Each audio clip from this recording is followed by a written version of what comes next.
안녕하세요.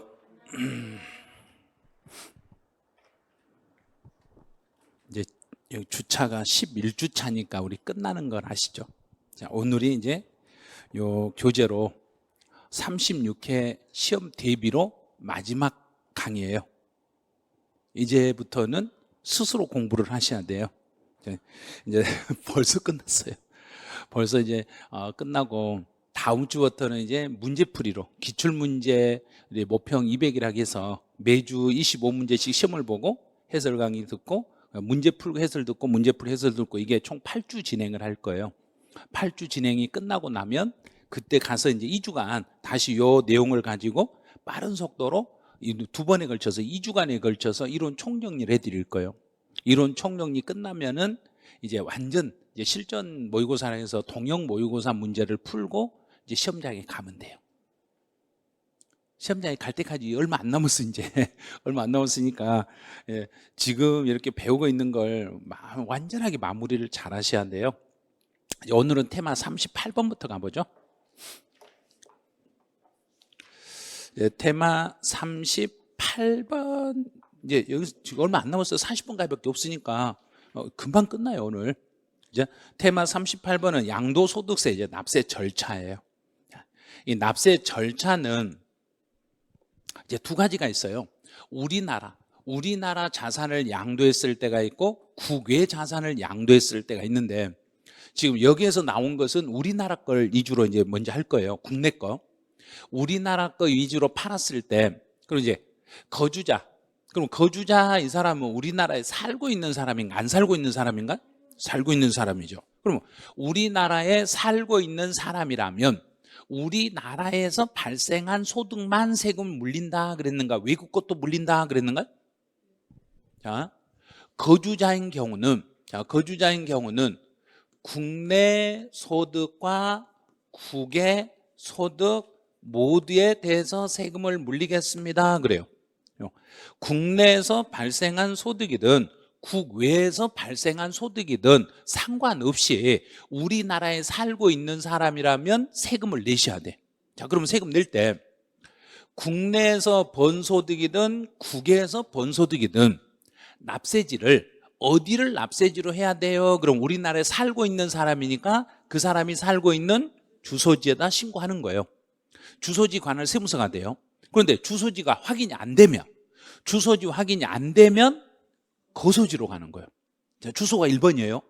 주소가 1번이고 주소 확인이 안 되면 거소지를 두 번째 납세지로 정하시면 돼요. 이제 비거주자는 우리나라에 살고 있는 사람이라고 보는가요? 외국에 살고 있는 사람인가요? 외국에 살고 있는 사람일지라도 어디에서 벌어들인 소득이면 세금을 내야 되고 국내. 자, 우리나라요. 여기는 국내 소득만 세금을 내셔야 돼. 그럼 외국에 살고 있을지라도 우리나라에서 소득이 발생이 되면 그 소득은 우리나라에다 양도소득세 신고를 해야 되는 거예요. 우리나라에 양도소득세 신고할 때 어디를 납세지로 잡아요? 그러면 국내 사업장 소재지. 이 사람은 여기. 자, 우리나라에 주소가 없는 사람이니까 국내 사업장 소재지가 1번. 자, 두 번째, 사업장 소재지가 확인이 안 된다. 그럼 두 번째는 뭐가 있는 거? 소득이 발생한 장소. 소득. 우리나라에서 발생한요. 국내에서 우리나라에서 소득이 발생하는 장소 여기를 2번. 이렇게 잡는 거예요. 그래서 먼저 소득이 발생한 장소가 1번이라는 이야기인가? 국내 사업장이 우선이라는 이야기인가?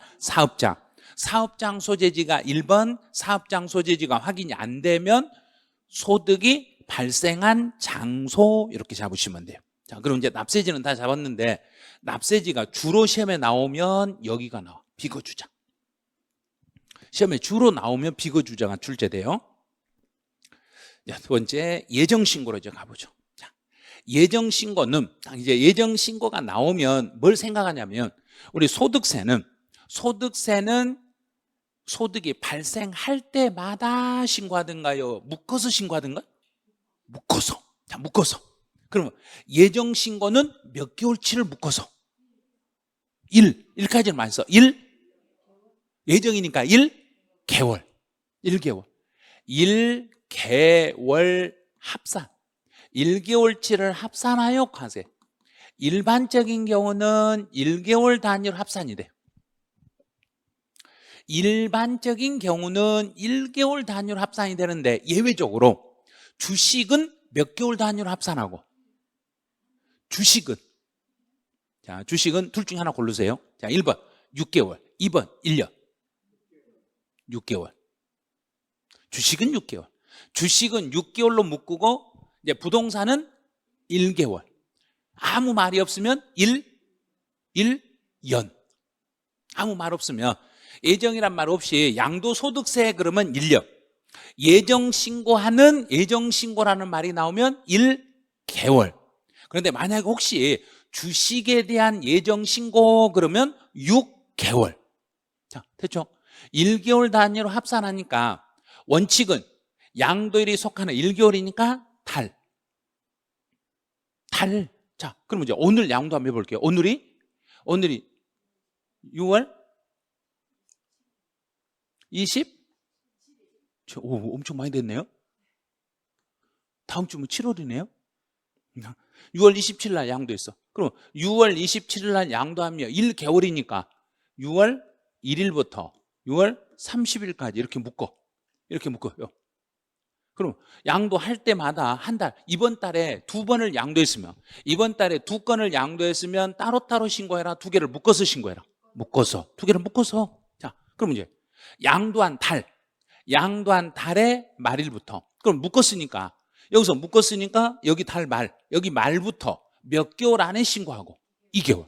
그럼 2개월 그러니까 자, 6월 28일 날 양도했으면 언제까지 예정 신고하면 되고 8월 31일까지 달의 말이니까요. 시험 문제를 이런 걸 문제로 내는 거예요. 이런 걸 시험이라고 낸다니까요. 양도일이 속하는 달의 말일부터 2개월 이내에 예정 신고를 해야 됩니다. 자, 그럼 이제 허가구역에 있는 토지를 양도하면 이제 정해볼게요. 여기서 자, 잔금을 6월 27일 날 잔금을 줬어요. 그런데 나중에 허가가 떨어지는 것은 허가는 9월 10일 날 허가가 떨어졌어.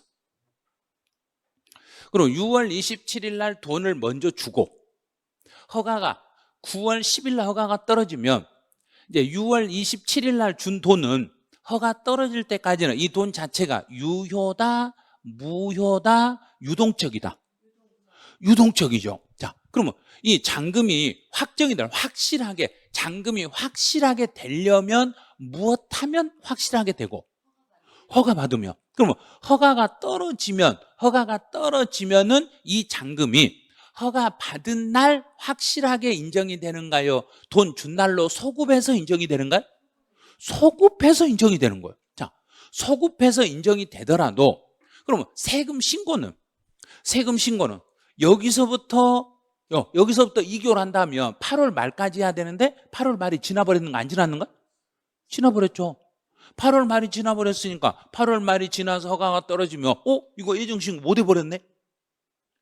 예정신고 못하면 이거 뭐야? 벌칙을 물어야 된다는 생각을 해야죠. 그런데 아니에요. 그거는. 자, 이런 경우는 허가가 떨어지면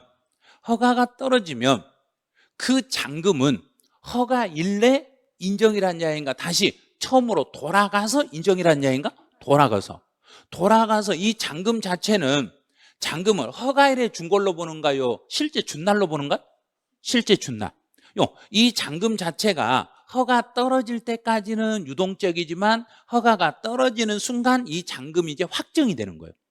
확정이 되니까 세금을 신고할 때는 앞으로 돌아가서 신고해라. 허가 떨어지면 신고해라. 허가 떨어지면. 그래서 여기가 허가일이 되는 거예요. 허가일이 속하는 달의 말일부터 2개월 안에 신고하니까 그러면 8월 말까지 신고해라. 여기는 플러스 9월 10일 플러스 2개월 그러면 자, 그럼 9에다 1을 다니까 11월 30일까지 예정 신고하면 돼. 이렇게. 그럼 허가 대상의 부동산에 대해서는 돈을 먼저 주고 나중에 허가가 떨어지면 세금 신고는 돈 주고 신고해라, 허가 떨어지면 신고해라, 허가 떨어지면 신고해라. 그래서 이 경우는 허가일이 속하는 달의 말일부터 2개월 안에 신고하시면 됩니다. 이제 부담부 증여로 가보죠. 시험 무조건 많이 나오네요. 여기는 부담부 증여는 시험에 계속 나온다 보셔야 돼요. 부담부 증여에서 채무를 인수하면 채무 인수액은 뭘로 보고? 양도. 채무 인수는 양도. 채무 인수는 양도일지라도 채무 인수는 양도, 채무 인수 이외는 증여. 그러면 일부는 양도소득세를 신고하고 일부는 증여세 신고를 해야 돼요. 그러면 양도세 신고한 날짜하고 증여세 신고 날짜가 서로 달라야 되는가요? 같아야 되겠는가? 같아야죠. 세금 신고를 2번 하러 가면 안 되잖아요. 세무서 2번 가라 하면 내가 짜증이 나니까, 그러면 2번 가는 게 아니라 한 번으로 2개를 한 번으로 합쳐주면 돼. 그래서 이 경우는 양도일이 속하는 달의 말일부터 몇 개월 안에 신고하면 되고, 여기는 증여세 3개월이니까 여기도 3개월. 똑같아요. 3개월. 그럼 취득세에서도 부담부 증여로 취득했을 때는 취득일이 속하는 달의 말일부터 몇 개월 안에 취득세를 신고하고, 3개월. 똑같아요. 무조건 부담부 증여가 나오면 취득세든 양도소득세든 모두 다 몇 개월이다? 3개월. 달의 말일부터 3개월 안에 신고하시면 됩니다. 이제 신탁수익권이네요. 자, 신탁수익권도 이거 양도 대상이다, 양도 대상은 아니다. 양도 대상. 그 주식은 아니에요. 주식은 아니니까, 주식이 아니니까 이것도 몇 개월 단위로 묶어서 신고해라. 1개월. 1개월. 그래서 양도일이 속하는 달의 말일부터, 이것도 달의 말일부터 2개월 이내에 신고하시면 됩니다. 이제 주식이 나왔네요. 자, 주식은 예정 신고할 때 몇 개월 단위로 묶어서 6개월. 자, 6개월을 분기를 한다, 반기를 한다? 반기. 그래서 양도일이 속하는 반기의 6개월에 반기의 말일부터 2개월 안에 예정 신고하시면 됩니다. 그럼 한번 예를 들어 볼게요. 자, 주식을 6월 27일 날 주식을 양도했어요. 6월 27일 날 주식을 양도했을 때 예정 신고는 언제까지 하면 된다? 자, 6월 달에 팔았으니까 1월 1일부터 6월 말까지로 이렇게 묶어, 6개월치를 묶어서 플러스 2개월이니까 언제? 8월 31일까지. 아무것도 아니에요. 그냥 겁을 내지 마세요. 괜히 겁내고 있어요 지금. 아니, 지금 세금 상담하는 것도 아니고. 그럼 세금 상담 틀리면 또 고치면 되는 거예요, 그거를. 그러니까 겁을 먹으시면 안 돼. 공부할 때는 겁먹으면 이거 암들 못해요. 그래서 주식은 몇 개월 단위로 묶어라? 6개월. 그럼 상반기, 하반기로 묶어라. 상반기 거 묶어서 2개월, 하반기 거 묶어서 2개월. 그러면 상반기에 거래한 것은 6개월 끝나고 2개월이니까 8월 말까지. 하반기 끝나고 2개월이니까 내년 2월 말까지. 내년 2월 말까지 이렇게 하시면 돼요. 자, 이제 여기서 이제 한 가지만 볼게요. 예정신고라는 것은 1개월 단위로 합쳐서 예정신고하는데, 단 주식은 몇 개월 단위로 묶는다?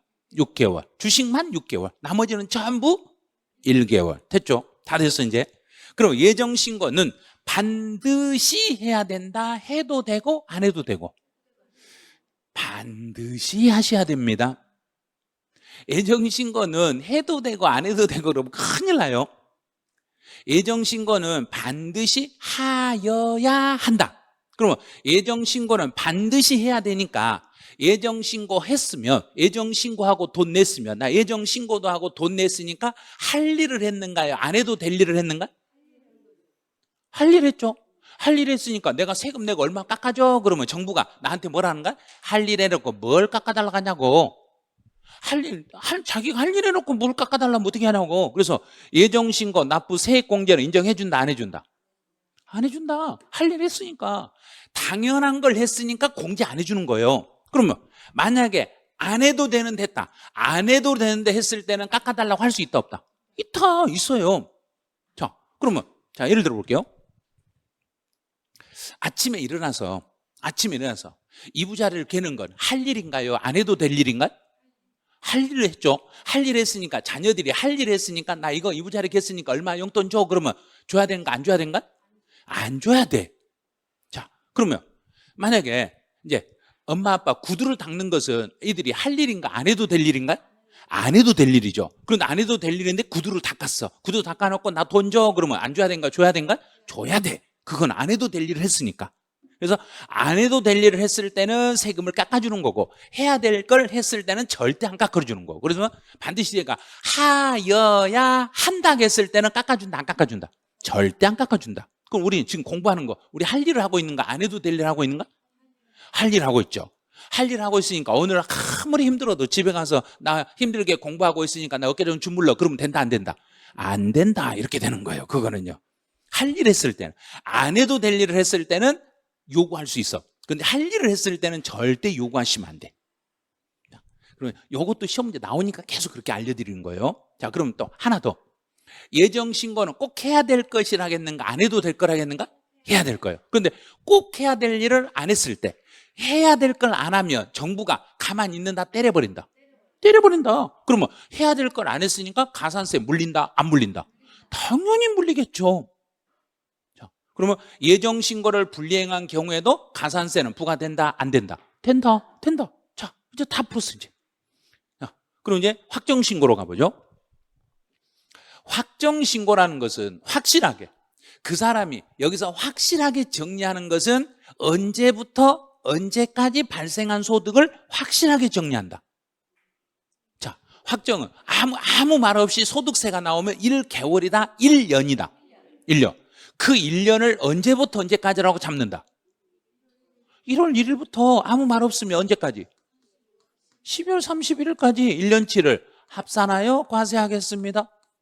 자, 1년치를 합치는 거예요. 그러면 1년치를 합쳤으니까 1년치를 합쳐가지고 우리가 12월 말에 합쳐서 12월 말일날 세금 신고할 수 있겠는가 없겠는가? 없어요. 예정신고는 한 달치를 묶어서 플러스 몇 개월 안에 신고하니까 2개월. 그러면 1년치를 묶었으니까 2개월보다 더 적어진다 더 길어진다? 더 길어지겠죠. 그러면 1년치를 묶었으니까 다음 년 또 몇 월달? 5월달 이렇게 되는 거예요. 그래서 5월달로 가는 거예요. 다음 년 또 5월달로. 1년치를 묶었을 때는 다음 년 또 5월달로. 그러면 한 달치를 묶었을 때는 플러스 몇 개월? 2개월. 그러면 예정신고는 2개월, 확정신고는 1년치 플러스 5개월. 그럼 내년 5월 말. 그럼 예를 들어서 이번 연도 2025년 1년 동안 벌어들인 소득은 내년 몇 월 달에 신고한다? 5월 달에 신고한다. 끝. 됐죠 이제? 다 됐어 이제. 그런데 대신에 세금 낼 게 없거나 결손금액이 있어. 그러면 세금 낼 게 없네. 그런데 결손이 발생이 돼요. 결손 마이너스가 나왔어. 그럼 세금 낼 게 없거나 결손이 발생해도 신고는 안 해야 된다 해야 된다? 그래도 하셔야 됩니다. 그래도 해야 된다네. 그래도 해야 된다네. 여기도 해야 된다네. 그럼 예정신고 가보죠. 예정신고 때도 세금 낼 게 없으면 예정신고 한다 안 한다? 예정신고 하여야 한다 안 해도 된다? 하여야 한다. 그럼 예정신고 때도 세금 낼 게 없으면 신고 안 해야 된다 해야 된다? 당연히 해야 되는 거예요. 세금 낼 게 없어도 해야 되는 거예요. 그럼 내가 세금 낼 게 없어도 안 하면 정부가 내가 신고 안 하면 정부는 몇 년간 조사해서 내 자료를 뒤져버리니까 5년치. 그러면 내가 신고 안 했다고 세금 낼 게 없어. 세금 낼 게 없는데 5년치 뒤지다 보면 옛날에 뭔가 빼먹은 거 나올 수 있겠는가 없겠는가? 있어. 그러니까 빨리 신고해야 돼. 안 하면 나만 손해예요. 그래서 세금 낼 게 없어도 신고를 안 해야 된다 해야 된다? 해야 되겠습니다. 이렇게. 자, 이제 2번. 예정신고를 이행한 자는 조심해야 돼요. 여기서 이제 시험지 나올 질문이 하나 있으니까. 예정신고를 이행한 자는 반드시 예정신고 한 사람은 확정신고를 반드시 해야 된다 안 할 수도 있다. 자, 다시 예정신고는 꼭 해야 된다 안 해도 된다? 꼭 해야죠. 확정신고도 꼭 해야죠. 그러면 예정신고 한 사람이 예정신고 했던 거 요것밖에 없어. 자, 이거 하나밖에 없어. 이거 하나밖에 없으면 이 하나만 있으면 확정신고를 굳이 할 필요 있다 없다? 없다. 똑같으니까.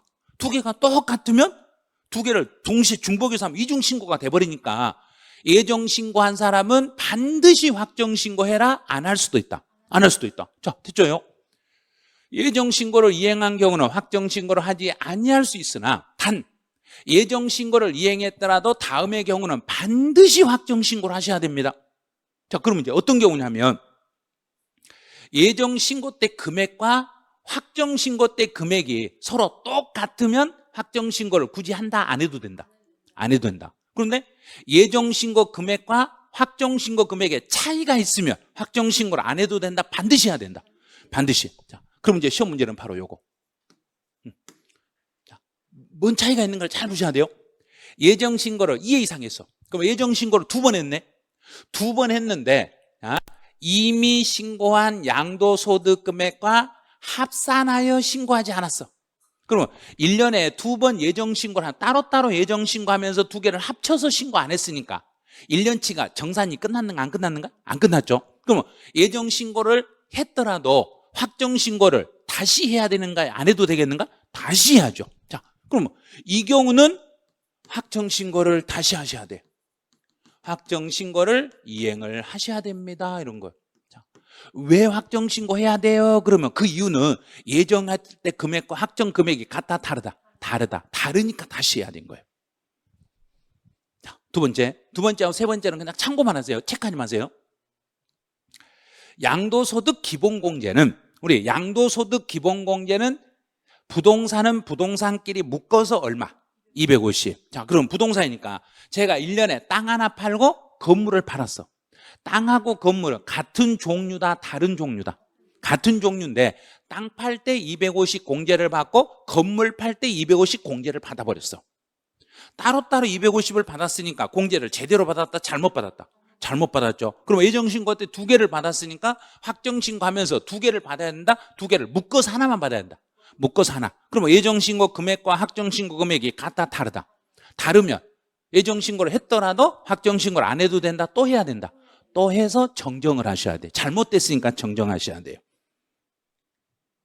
이제 분할납부와 물납부로 가보죠. 자, 여기서는 이제 분할납부는 나눠서 내는 거. 그럼 분할납부는 이제 문제가 나오면 딱 2가지예요. 양도소득세 분할납부 할 수 있다, 없다? 있다. 그럼 종합소득세 분할납부 할 수 있다, 없다? 있다. 똑같아요. 종합소득세나 양도소득 똑같은 거예요. 자, 이제 그럼 다시 예정신고할 때는 분할납부 할 수 있다.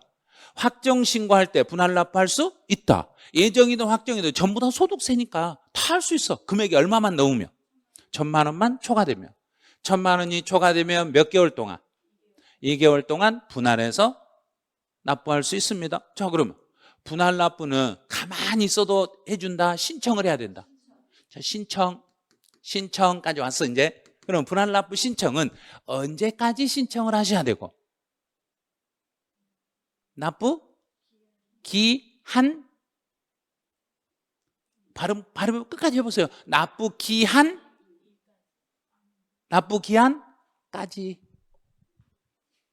납부 기한 마지막 날까지 납부 기한까지만 하면 돼요. 마감날까지. 납부 마감날. 그러면 마감날이 5월 31일. 5월 31일까지만 하시면 돼요. 5월 31일까지만 하시면 돼요. 자, 그러면 내가 분할납부 신청을 하면 정부가 승인을 해주겠는가? 그냥 내가 신청만 하면 되겠는가? 왜? 이유가 뭐다? 마감날이니까. 내가 마감날까지 신청하면 정부가 그래 오케이 하고 며칠 있다 오케이 해버리면 안 되잖아요. 그래서 마감날까지 신청하면서 내가 나눠서 내면 돼요. 내가 얼마만 넘으면? 1,000만 원만? 250. 아니 1,000만 원. 양도니까 1,000만 원. 재산세와 종합부동산세는 250만 원 초과. 양도는 1,000만 원 초과. 1,000만 원을 초과하면 2개월 안에 분할할 수 있습니다. 자, 2,000만 원 이하가 되면 그 금액 이제 1,000만 원은 넘었고 2,000만 원 이하가 됐을 때는 얼마 초과액을 분할하면 되고 1,000만 원 초과액. 1,000만 원을 초과하는 액수를 분할할 수 있고. 그럼 이제 문제 1,600만 원의 양도소득세 세금이 나왔어요. 1,600만 원 나오면 자, 얼마를 분할하면 되고? 자, 그러면 1,000만 원을 초과하는 금액이니까 분할할 수 있는 금액은 얼마다? 600만 원. 그래서 600만 원을 몇 개월 뒤에 내면 되고 2개월 뒤에 내시면 됩니다. 이렇게. 그럼 분할 최대 가능 금액이 얼마예요? 그러면 600이에요. 이렇게 답을 하시면 돼. 이번 주 일요일 날 이렇게 답하시면 돼. 아니 진짜로 이번 주 일요일 날 이렇게 답하면 된다니까요. 이런 거. 문제도 아니에요. 이런 거. 자, 두 번째 2,000만 원을 초과했어요. 2,000만 원을 초과하면 그 세금의 몇 프로 이하의 금액을 50%. 50%. 그럼 금액 여기다 이제 3,600이다. 자, 3,600 가보죠. 2천만 원 넘었네. 2천만 원이 넘었으니까 그 세금의 몇 프로까지는 분할할 수 있다. 50%, 최대 50%. 그러면 3,600 곱하기 50. 1,800. 1,800만 원을 몇 개월 동안 분할하면 되고 2개월 동안 분할해서 내시면 되겠습니다. 됐어요. 문제는 진짜 쉬워요. 분할납부. 근데 분할납부는 시험 문제 분명히 나오게 돼 있어요. 반드시 나오게 돼 있어요. 분할납부는. 이제 물납으로 한번 가보죠. 이제 분할납부 사례 이미 알려드렸으니까 참고하시고, 자 이제 물납은 누구만 어떤 세금만 물납이 되니까 재산세. 그러면 양도소득세는 물납 신청은 가능하다, 불가능하다? 불가능합니다. 자 이제 재산세 한번 연습해 보죠. 재산세 책이 없어요. 여기 칠판 보고 연습하세요. 재산세는 납부할 세금이 물납은 1,000만 원 초과. 1,000만 원 초과하고 어디에 있는 부동산? 관할 내의 부동산에 대해서만 물납을 신청할 수 있는데 신청은 납부기한 며칠 전까지? 납부기한 며칠 전? 10일 전. 10일 전까지 신청하면 신청받은 날로부터 며칠 안에 승인 여부를 통지하고 5일 이내에 통지하고 만약에 불허가 통지를 받으면 다시 재신청을 할 수 있는데 불허가 통지받고 다시 며칠 안에 재신청? 10일 안에 재신청할 수 있습니다. 그 부동산에 물납하는 부동산의 가격은 몇 월 며칠의 가격으로 계산해서 6월 1일의 가격으로 계산해서 그럼 곧 과세 기준일 현재 시가로 평가해서 넘겨드리겠습니다. 이런 게 시험 문제예요. 그러니까 여기 가로에 들어가는 것만 알면 돼요. 굳이 다 올라가지 마시고 가로에 들어가는 것만 계속 반복하시면 돼요. 이제 결정 경정이네요. 자, 결정이라는 것은 이미 있었던 걸 결정하는가요? 없는 걸 결정하는가? 자 이제 우리가 이번 시험 이번 10월 20 며칠 날 시험 보는 거 10월 26일인가 5일인가요? 10월 25일인가요? 네. 그러면 10월 25일 날 시험을 보고 10월 26일 날 여행을 간다고 한번 예를 들어보죠. 우리 이제 시험을 우리 그 스마트 합격반에 100% 합격을 하면 100% 스마트 합격반에 등록하신 분 중에 한 분도 안 떠주고 100% 합격하면 유럽 여행을 가기로 우리 다 이제 약속을 해. 그 비용은 전부 누가 되고? 원장님 되면 안 되죠. 원장님 어떻게 되겠어요, 그거. 그래서 이제 만약에 이제 저희가 이제 선생님들이 된다. 100% 합격하면 선생님들이 된다. 그러면 이제 한 명이라도 떨어지면 안 되고 100% 다 합격하면 선생님이 돼가지고 유럽 여행을 가기로 우리가 뭐 하는가요? 그렇죠. 결정. 처음이니까. 처음에 하는 걸 결정이라고 그래. 처음에 하는 걸 어디로 여행하기로 결정했는가? 유럽으로 여행 가기로 결정을 했어. 그런데 생각해보니까 돈이 너무 많이 들어가네. 그러니까 돈이 너무 많이 들어가니까 그러지 말고 우리 그냥 유럽까지 가지 말고 그냥 가까운 데 갑시다. 가까운데. 그리고 제주도로 갑시다. 그리고 이제 제주도로 가자고 정정을 했어. 정정하는 건 이미 결정이 돼 있는 걸 바꿨으니까 이제는 뭐라고? 그게는 경정이라는 거예요. 처음 할 때는 결정이라고 결정된 걸 바꾸는 것을 경정이라고 그래. 자, 그럼 됐죠? 양도소득세로 납부해야 될 세액의 전부터 일부를 납부하지 않았다. 그 미납된 세금을 내가 세금 신고를 안 하면 정부가 세금을 계산해서 보내가지고 얼마 주라고 징수할 수 있어. 징수할 수 있죠. 달라고 하는데 그런데 여기서 그 돈을 달라고 알린 날로부터 돈 주라고 알린 날로부터 며칠 안에 돈을 달라고 한다. 아시는 분 있네. 돈 주라고 돈 줘. 그러니까 언제나 생각하시라 했잖아요. 돈 달라고 할 때는 며칠? 30일. 그래서 30일 이내에 징수합니다. 이제 다 끝났어요. 그럼 이제 문제를 한번 풀어보죠. 문제 풀면 이제 이쪽에 어떻게 문제가 나오는지 지문을 알 수 있어요. 자, 틀린 거. 부담부 증여 그랬네요. 부담부 증여 나오면 무조건 몇 개월? 3개월. 부담부 증여는 3개월. 됐죠? 여기만 보면 돼요. 부담부 증여는 3개월. 자, 두 번째. 3월 21일에 주택을 양도했어요. 그러면 예정신고는 부담부 증여가 아니니까 여기서는 플러스 몇 개월? 2개월. 2개월. 일반적인 경우니까 2개월. 자, 2개월인데 그날로부터 2개월이다? 달의 말일부터 2개월이다? 말일. 그럼 3월달 빼고 2개월이니까 3 더하기 2. 5월 31일까지. 자, 틀렸네 이거요. 이렇게 쉬워요 문제가. 근데 이걸 못 풀어요. 이걸 못 풀고 있어. 이걸 딱 묶어. 3월달 플러스 2개월. 그러면 3월달이니까 3월 1일부터 3월 31일까지 한 달치를 묶어서 2개월이니까 5월 31일까지 예정신고를 하시면 되겠습니다. 이제 3번. 납부할 세금이 2천만 원을 초과했다. 그런데 예정이네요. 예정신고로 납부할 세금이 예정신고 때도 납부할 세금이 1,000만 원 넘으면 분할 납부가 가능하다 불가능하다? 가능하다. 그런데 단 1,000만 원을 초과하고 2천만 원도 넘어버리면 그때는 2천만 원이 초과될 때는 그 세금의 몇 프로의 금액을 50%? 50% 이하. 자, 이하요. 50% 이하의 금액을 그러면 최대 몇 프로까지? 50%까지 50% 들어가니까 최대 50%까지 몇 개월 동안 분할할 수 있다? 2개월. 그래서 2개월 동안 분할할 수 있습니다. 그러면 예정신고 때도 분할이 가능하다 불가능하다? 가능하다. 자, 이제 4번 양도 차익이었거나 세금 낼 게 없으며 예정신고 안 해야 된다 해야 된다? 그래도 하셔야 됩니다. 자, 이제 5번 질문 오래 잘 보셔야 돼요. 1년에 예정신고를 2번 이상 했지만 이미 신고한 소득 금액과 합산하여 신고를 하지 아니했어요. 그러면 예정 신고했던 금액이 두 번 했는데 이 두 개를 더해서 신고했다, 따로따로 신고했다. 따로따로 신고해서 이미 1년치 정산이 끝났다, 안 끝났다? 안 끝났다. 1년치 정산이 안 끝났으니까 확정신고 안 해야 된다, 해야 된다? 그렇죠. 그래서 확정신고를 다시 해야 되겠습니다.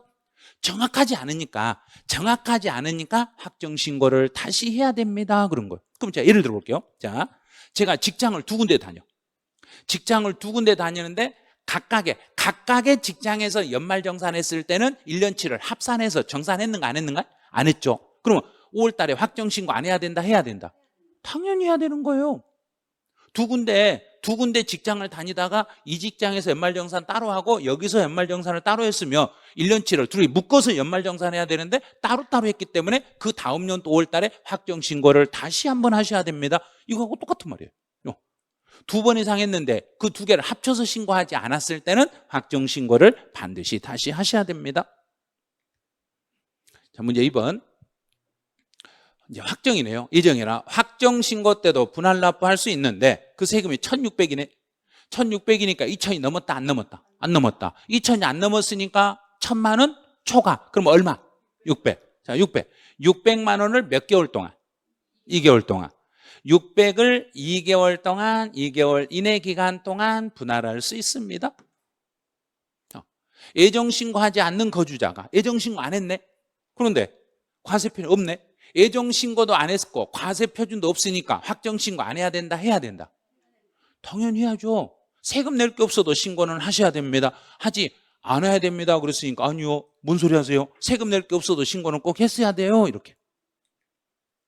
3번. 예정신고와 함께 돈을 납부했네. 그럼 예정신고는 할 일을 했는가요? 안 해도 될 일을 했는가요? 할 일 했죠. 할 일 해놓고 나 세금 나 돈 냈으니까 얼마 좀 깎아줘. 그러면 정부가 네 알았어 깎아드릴게. 그런가? 택도 없어. 그런가? 택도 없어. 내가 왜 깎아줘. 그래요. 그러면 공제한다 그랬으니까 아니 뭔 소리 하는 거예요. 공제 안 해줘요. 그래요. 절대 안 빼줘요. 그럼 이제 수용. 자, 수용이 됐더라도 물납. 양도소득세 물납 신청이 가능하다 불가능하다? 불가능하다. 할 수 없어요. 금액으로 따지면 수용이 됐다고 해서 되는 게 아니에요. 양도소득세는 물납은 된다 안 된다? 안 된다. 누구밖에 안 된다? 재산세밖에 안 된다.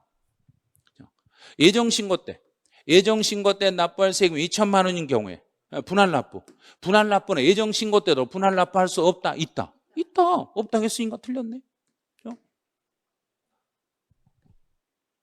그럼 이제 다시 가보죠.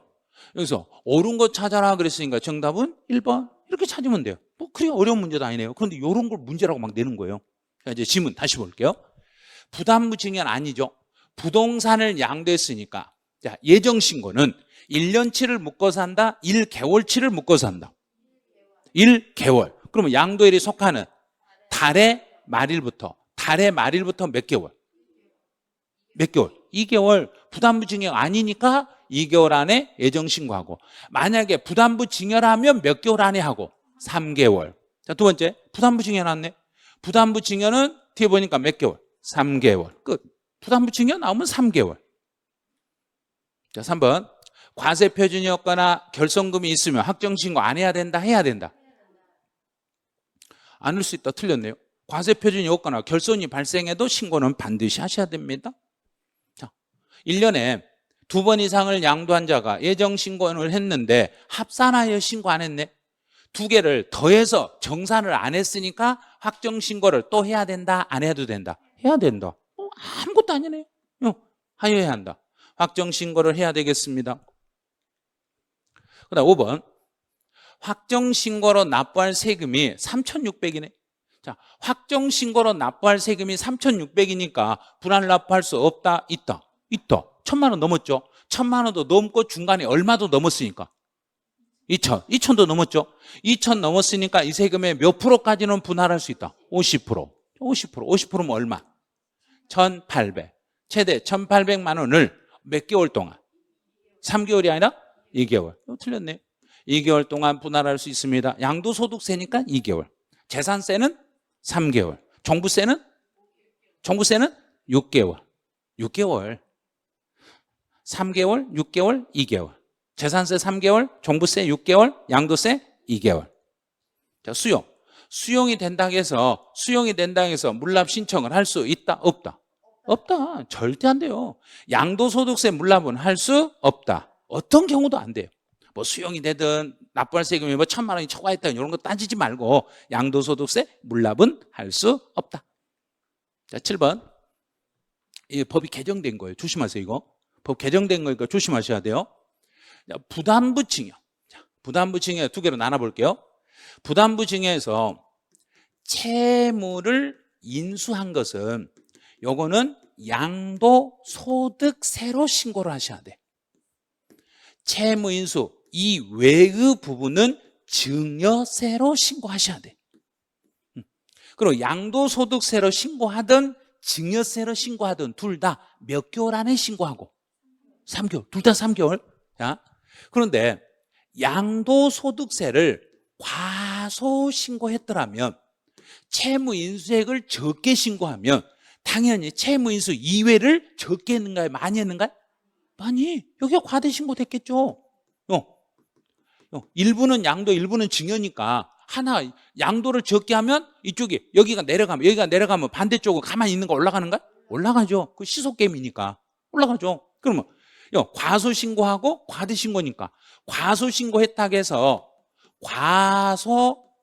과소신고 가산세를 물려버리면 과소신고 가산세를 물리면 여기서는 많이 신고했으니까 더 돌려줘야죠. 그러니까 과소신고했더라도 과소신고 가산세를 물린다, 안 물린다? 안 물리는 거예요. 그래서 못 물리는 거예요. 어차피 내가요 양도소득세에서 과소신고한 것은 증여세에서 과대신고가 돼 있으니까 100%가 금액 전부가 세무서로 들어왔다, 안 들어왔다? 들어왔다. 다 들어왔죠. 그럼 부담부 증여에서 과소신고한 경우일지라도 가산세를 적용한다, 적용하지 않는다? 적용하지 않는다. 그런데 단 예외적으로 부정한 방법으로 과소신고했을 때는 그때는 가산세 안 물린다, 물린다? 그때는 물려버린다. 부정하게 하면 각 죽여버린다 그랬죠. 그러니까 그때 부정한 경우는 가산세 40% 물려야 되는데 상속세나 증여세, 가산세 40%짜리가 없어요. 상속 증여세는 가산세가 40%짜리가 없어요. 그러면 부정한 행위로 과소신고했을 때는 증여세를 내면 가산세만큼을 이익 보게 돼 있어. 그래서 과소신고한 경우에 양도소득세에서 가산세 안 물려버린다, 물려버린 거예요. 그 부분만큼은 증여세에서 그 혜택을 보는 거나 마찬가지니까 부정한 행위로 인하여 과소신고했을 때는 그거는 가만히 놔둔다? 양도세에서 물려버린다. 양도세에서 물려버린다. 근데 일반적인 과소신고했을 때는 그때는 양도소득세에서 과소신고해도 가산세를 물린다? 안 물린다? 안 물린다. 이렇게 가는 거예요. 여기까지 해서 이제 국내 거 다 끝났어요, 이제. 자, 이제 국외 걸로 한번 가보죠. 39번 국외자산 양도가 있어요, 이제. 작년 시험은 여기가 났어. 작년 시험은. 작년 것은 국외가 나서 올해는 국외가 나오겠는 거 국내 게 나오겠는가? 국내. 그렇죠. 그럼 38번이 나오겠죠. 테마 38번이. 작년에는 테마 39번이 나올 거예요 하고 알려줬어요. 올해는 38번을 위주로 하셔야 돼요. 자, 39번은 국외자산이니까 국외자산은, 자, 납세의 문자. 이거는 여기 납세는 국외자산이라는 이야기요. 국외자산을 양도했을 때는 거주자와 비거주자 중에서 누구만 세금을 물어야 되고? 거주자. 거주자만 내는 거예요. 자, 거주자만. 이 사람만 내는 거예요. 거주자만 납세 의무가 있는데 이때 거주자도 우리나라에서 몇 년 살았던 거주자다. 5년 이상. 자, 됐죠? 이 연도만 보세요. 5년 이상 우리나라에 살았던 거주자에 한하여 납세 의무가 있습니다. 이렇게. 우리나라에 5년 이상 살았던 사람이 외국에 있는 부동산을 양도하면 그 사람은 우리나라에다 세금 신고하셔야 돼. 외국에 있는 물건 팔아도 우리나라 몇 년 살았던 사람이라며, 5년 이상 살았던 사람이라며. 그럼 이제 양도소득세 과세 대상은 다 똑같아. 다 똑같아. 딱 하나. 부동산 임차권. 여기만 차이가 있어요. 부동산 임차권은 우리나라에 있는 부동산 임차권은 반드시 된 그랬는가요? 등기 된. 자, 그런데요. 부동산 임차권이 이렇게 나오면 두 개로 나눠봐야죠. 국내, 우리나라에 있는 부동산 임차권과 국외, 외국에 있는 부동산 임차권으로 나눠서 우리나라에 있는 부동산 임차권은 반드시 등기를 해야만 양도 대상이 되고, 외국에 있는 부동산 임차권은 지구상에서 대한민국 빼고 나머지 나라 중에 반드시 등기를 꼭 해야 되는 나라들이 다인가요? 안 해도 되는 나라들이 있는가? 그렇죠. 지구상에 등기란 제도가 없는 나라가 무지막지하게 많아요. 그래서 외국에 있는 물건에 대해서는 등기 여부를 따지지 않습니다. 등기 불문하고 양도소득세 과세가 됩니다. 시험에 나오면 이걸 물어보는 거예요. 이제 권리 같은 경우는 부동산 임차권은 외국에 있는 물건이라면 반드시 등기해야만 대상이다. 안 해도 대상이다. 안 해도 대상이 됩니다. 자, 이 정도만. 다른 건 뭐 볼 것도 없어요. 이제 양도 차익 계산이네요. 그럼 우리나라에서 양도 차익을 계산할 때 양도가액이나 취득가액은 실거래가로 계산한다, 기준시가로 계산한다? 실거래가. 그럼 외국은 똑같아요. 외국 것도 실거래가로 계산하는 게 원칙입니다. 외국 것도 실거래가로 계산하는 게 원칙이요. 그런데 우리나라는 실거래가 확인이 안 되면 무슨 방법을 대신 쓸 수 있던가요? 그렇죠. 그게 매감한 게 추계 방법이에요. 그게 추계 방법이에요. 그러면 매매 사례가액이나 감정가액이나 환산가액이나 기준시가를 사용할 수 있어. 그런데 외국에 있는 물건은 매감한기를 못 써. 그건 안 돼. 그래서 외국에 있는 물건을 실거래가 확인이 안 되면 그 당시에 현황을 반영한 시가. 요게 2번. 자, 이렇게 순서. 1번은 실거래가 확인이 안 되면 그 당시에 현황을 반영한 그때 시세대로 가는 거예요. 그 당시에 현황을 반영한 시가로 가고, 그러면 시가 확인도 안 되면 요것도 안 된다. 이것도 안 되면은 그 당시 현황을 시가 확인이 안 되면 어쩔 수 없이 우리 정부가 정한 금액으로 가. 자, 그걸 보충적 평가 방법이라고 그래. 예. 이 보충적 평가 방법이라는 것은 우리 정부가 정한 금액이다. 그 정부가 정한 금액이다. 우리 정부가 정해놓은 금액으로 가겠습니다. 우리 정부가. 그래서 순서 다시. 외국에 있는 물건을 팔았을 때는 우리 정부가 정한 걸 우선한다. 실거래가가 우선이다. 실거래가 우선. 확인 안 되면 현황을 반영한 시가. 그래도 확인 안 되면 보충적 평가 방법으로 갑니다. 보충적 평가라는 거 우리 정부가 정한 기준 금액이라는 이야기예요. 이제 필요 경비로 가보죠. 자, 외국에 있는 물건을 팔아도 외국에서 경비 들어간 건 빼준다, 안 빼준다? 빼준다. 실제 들어간 건 빼줘요. 실제로 외국에서 들어간 경비는 다 빼줘. 그런데 문제는요, 필요 경비 계산 공제예요. 이 필요 경비 계산 공제라는 것은, 필요 경비 계산 공제라는 것은 실제 내가 들어간 비용인가, 정부가 인정해 준 비용인가? 인정해 주는 거. 정부가 인정해 준 비용이니까 외국에 물건을 팔았을 때는 필요 경비 계산 공제를 인정해 준다, 안 해준다? 안 해주는 거예요.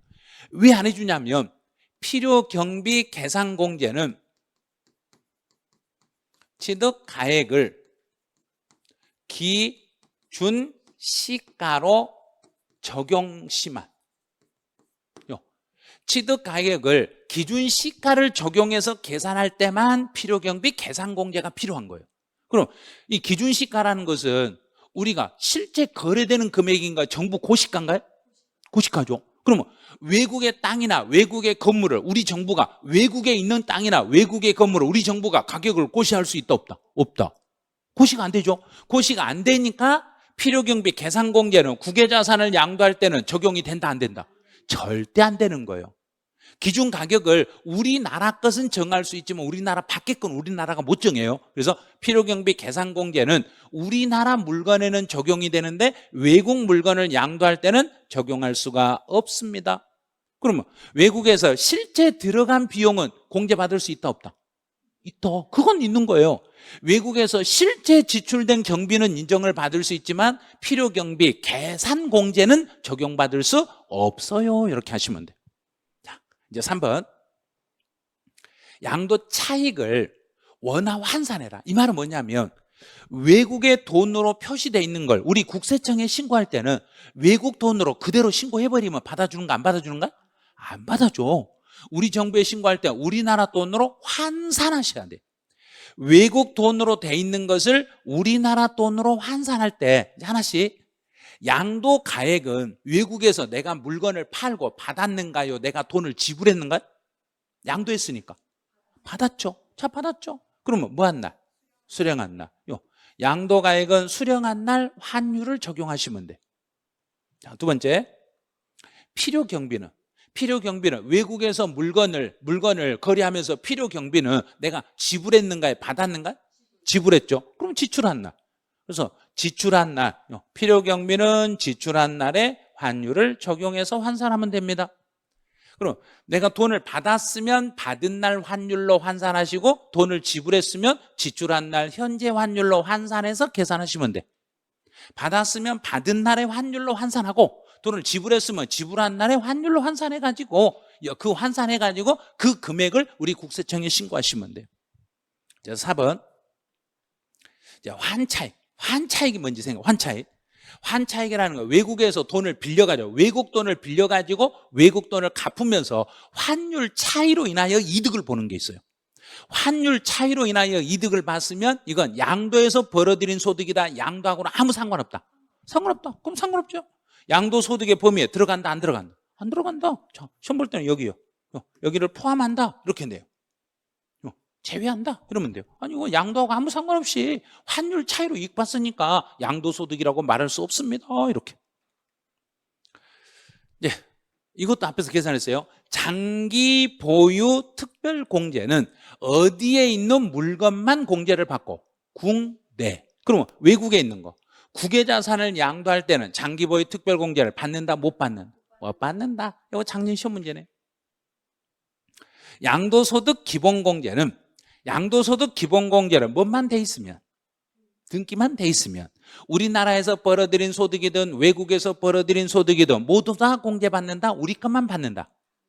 둘 다. 모두 다. 자, 국외자산을 양도했을지라도 250 공제를 받을 수 있습니다. 국내 거에서 250 받으면 국외 거에서 250 받는다, 못 받는다? 또 받는다. 우리나라 거 250, 외국 거 250 따로따로 공제를 받을 수 있습니다. 자, 이제 세율.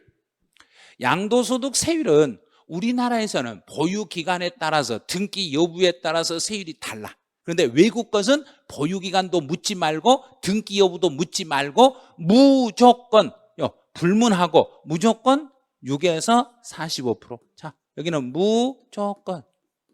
외국에 있는 물건을 양도했을 때는 이것도 저것도 묻지 말고 보유기간 1년이 안 넘었어도 6에서 45%, 미등기로 팔아도 6에서 45%. 자, 외국 납부 세액 공제네요. 자, 외국 납부 세액이라는 것은 우리나라에서 몇 년 이상 살았던 사람이 외국에 물건을 팔면 5년, 5년 이상 우리나라에 살았던 사람이 외국에 있는 물건을 팔면 그 사람 외국에다는 세금 낸다 안 낸다? 외국에서 안 받겠는가요? 받겠는가요? 받죠, 당연히. 그럼 내가 외국에다 세금 냈어. 내고 우리나라 들어오니까 우리나라에서 세금을 또 안 받는다? 또 받는다? 또 받는다. 그러면 몇 번 때려 맞았는가? 2번. 지구상에서 몇 번? 2번. 우리는 지구상에서 세금 2번 내야 되는가? 한 번만 내야 되는가? 한 번. 지구상에서 한 번만 내야 돼. 지구상에서 한 번만 내야 되는데 다른 데서 내고 왔는데 또 우리나라 내라니까 이 중이네. 그러면 밖에서 맞고 들어왔는데 맞고 들어왔다고 집에 왔더니 또 때려버리네. 그럼 집에 들어오겠는가 안 들어오겠는가? 안 들어와버리죠. 우리는 안 와버려요. 그러니까 또 때린다 하면 그러면 때려야 된가요? 외국에서 맞은 것 좀 쓰다듬어 줘야 된가? 쓰다듬어 줘야 돼요. 그래서 그걸 빼주는 거예요. 자, 외국에서 물건을 팔고 외국에다가 납부한 세금이 있으면 우리나라 세금을 신고할 때 외국에서 낸 돈을 세금으로 공제를 해줄 수도 있고 경비로 공제해 줄 수 있으니까 둘 중에 하나를 선택해서 적용을 받으세요. 여기서 적용이라는 것은 선택해서 공제받을 수 있어요 이 말이에요. 그럼 내가 외국에다 세금 낸 돈이 있으면 우리나라에서 세금을 계산해서 우리나라에다 신고할 때 세금으로만 빼준다, 비용으로도 빼줄 수 있다. 그렇죠. 둘 다 빼줄 수 있으니까 내가 유리한 대로 본인이 선택하셔서 아무거나 공제받을 수 있습니다. 그럼 이제 문제 될 때 외국에서 납부한 세금은 필요 경비로만 공제된다. 안 된다. 세금으로만 공제된다. X. 둘 중에 하나 선택할 수 있다. 네. 이러면 돼요. 자, 이거 뭐 연습 한번 해볼까요? 필요경비 계산공제 한번 보죠. 우리나라 것은 필요경비 계산공제 적용받을 수 있다. 외국 것은 필요경비 계산공제 받을 수? 계산공제 있고 안 된다. 뭐 복잡하게 생각하는 거예요. 필요경비 계산공제를 우리 정부가 기준시가를 적용할 때만 인정이 돼. 그럼 외국에 있는 물건을 우리 정부가 기준 가격을 정한다? 못 정한다? 못 정한다. 자, 장기보유 특별공제를 우리나라 거 양도하면 공제받을 수 있다. 외국 거 안 된다. 양도소득 기본공제 우리나라 거 공제받을 수 있다. 외국 거 공제받을 수 있다. 있다. 자, 미등기. 우리나라에서는 미등기로 팔면 세율은 몇 프로인데? 미등기 몇 프로? 70%. 근데 외국에서는 미등기로 팔아도 무조건 몇 프로? 6에서 45%짜리 세율입니다. 복잡하지도 않네. 이런 걸 가지고 막 시험 문제 내고 있어요. 이런 걸 가지고 문제 내고 있어요. 자, 이제 그럼 문제 한번 가보죠. 국외자산 양도 별 내용 없죠, 이제. 다 이제 풀었어. 그럼 자 볼게요. 틀린 걸 찾아라. 양도일까지 몇 년 그랬는가요? 5년 이상.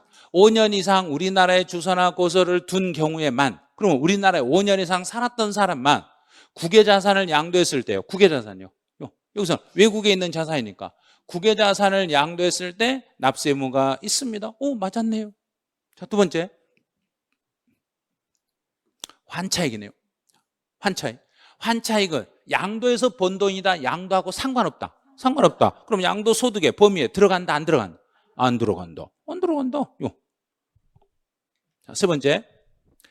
실지, 양도 당시에 실거래가로 하는 것이 원칙입니다. 양도가액이나 취득가, 원칙은 실거래가. 실거래가 확인이 안 되면 그 당시에 현황을 반영한 시가. 장기보유 특별공제는 외국 걸 팔았을 때는 공제 받을 수 있다, 없다? 없다. 이것도 문제라고 낸 거예요. 그 다음에 기본공제는 외국에서 있는 물건을 팔아도 기본공제 받을 수 없다, 있다? 있다. 문제 수준이 이 정도밖에 안 된다니까요. 그러니까 중개사 공부할 때 겁을 내시면 안 돼. 60점은 당연히 공부 조금만 풀면 다 맞출 수 있어요. 자, 문제 2번 또 나왔네요. 자, 국외자산을 양도할 때 우리나라에 10년 이상을 살았네. 10년 이상 주소를 뒀으니까 둔 거주자만 해당된다. 10년 이상이다, 5년 이상이다. 5년 이상. 10년 이상 주소를 둔 거주자만 해당된다. 그랬으니까 탈락. 5년 넘어야 5년만 넘으면 돼요. 10년이 아니에요. 5년만 넘으면 돼요. 5년 이상 주소나 거소를 둔 자고. 자, 이제 두 번째, 외국 법인이 발행한 주식. 와, 이거 어려운 거예요.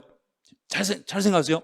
외국 법인이 발행한 주식의 양도로 발생한 소득은 국외자산 양도소득의 범위에, 자, 국외자산 양도 범위에 주식은 들어있다, 안 들어있다? 자, 주식은 어디에 들어있는가요? 주식은 외국에 있는 주식을 팔 때, 우리 외국 주식은 지금 여러분들 어디에 있는가요? 핸드폰. 우리 핸드폰에 다 들어있잖아요. 우리 핸드폰에. 국외 주식 거래하신 분 외국까지 가서 거래하고 오는가요? 여기서 바로 해버린가? 그래요. 그래서 국외 주식은 국내 주식하고 똑같이 거래할 수 있는 거예요. 그러면 국외 주식은 국외 자산 종류에 들어있다, 안 들어있다? 안 들어있어요.